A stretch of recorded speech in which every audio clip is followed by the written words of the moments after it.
Hi hello welcome back to my channel passion cakes. నేనైతే నా ప్యాషన్ని follow అవుతున్నా. మరి మీరు, నా పేరు వచ్చేసి రిషా అండి. ఇది వచ్చేసి ఒక కేక్ ఆర్డర్ వచ్చింది, సేమ్ యాజ్ ఇట్ ఈస్గా. ఐ మీన్ ఆ 12 అదంతా లేకుండా అక్కడ బేబీ ఫోటో ఉంది కదండి, అమ్మాయి ఫోటో ఉంది కదా, సేమ్ అలాగనే కావాలి అని చెప్పేసి ఆర్డర్ అయితే వచ్చింది.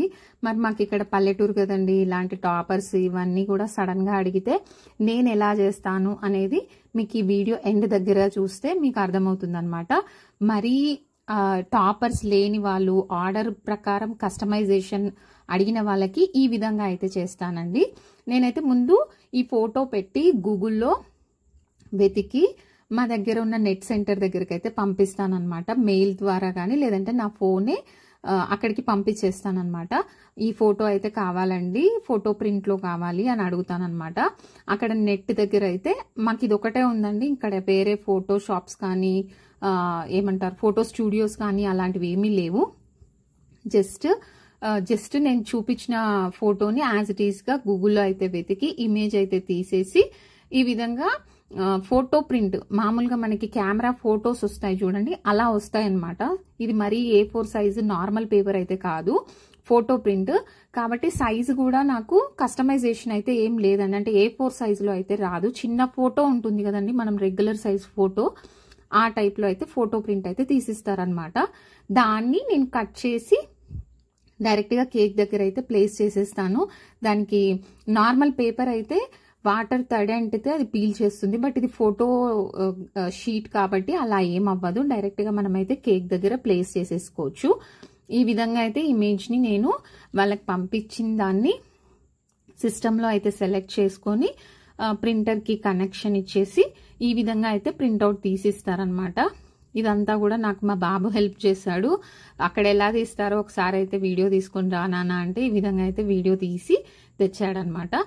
చూడండి, మనం సెలెక్ట్ చేసిన ఇమేజ్ని, ఇదైతే నార్మల్ ఫోటో అండి, మనకి ఆల్బమ్స్లో పెట్టుకుంటాం చూడండి, ఆ ఫోటో షీట్ అనమాట.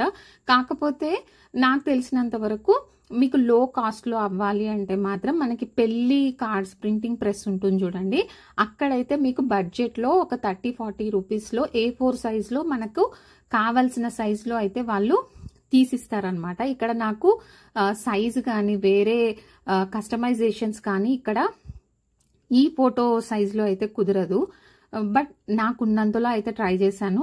మీకు ఎవరికైనా ఇది కొత్తగా చేసే వాళ్ళకి, ప్రతిసారి ముందే అన్ని టాపర్స్ తెచ్చిపెట్టుకోలేము కాబట్టి హోమ్ బేకర్స్గా ఎంత పెట్టినా కూడా ఏదో ఒక టాపర్ తక్కువ అవుతుంది, ఏదో ఒకటి మిస్ అవుతుంటుంది. ప్రతిసారి మనము దాన్ని ఆన్లైన్లో ఆర్డర్ పెట్టినా కూడా మనకు రావడానికి టైం పడుతుంది. కాబట్టి ఈ ఐడియా అయితే వర్కౌట్ అవుతుంది. చూడండి, ఈ విధంగా అయితే నాకు నార్మల్ ఫోటో సైజులో 2 ప్రింట్స్ అయితే వచ్చాయి. నేనైతే దాన్ని ఒకదాన్ని ఇలా ప్లేస్ అయితే 2 పిక్చర్స్ వచ్చాయి కదండి, అందులో అయితే ఒక పిక్చర్ని నేను ఈ విధంగా సైజ్ కట్ చేసేసుకొని నా దగ్గర ఉన్న బటర్ఫ్లైస్ని అయితే ఈ విధంగా ప్లేస్ చేశాను.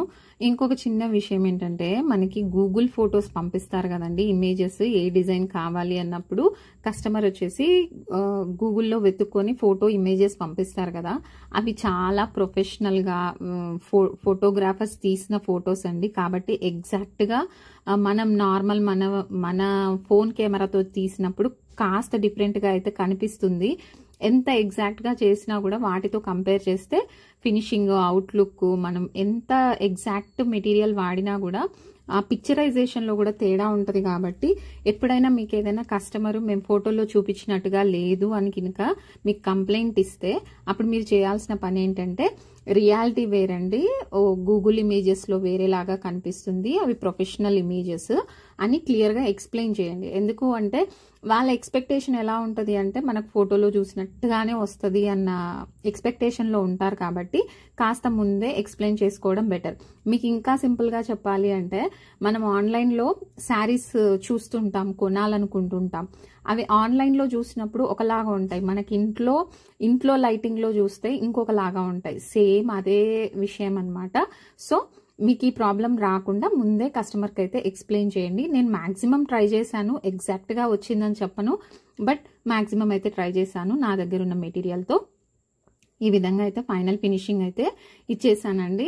ఇది చాలా రోజుల క్రిందట చేశాను. ఫ్లేవర్ కూడా ఏది చేశాను మర్చిపోయాను అనమాట. No problem. బట్ మీకు ఇక్కడైతే చిన్న ఇన్ఫర్మేషన్ ఏంటంటే నేను ఏ విధంగా టాపర్ చేయించుకుంటాను అనేది అయితే మీకు చెప్పేశాను. ఓకేనా ఫ్రెండ్స్, ఈ రోజుకైతే ఇంతేనండి. మరొక మంచి వీడియోలో మళ్ళీ కలుసుకుందాం. అంతవరకు ఉంటాం.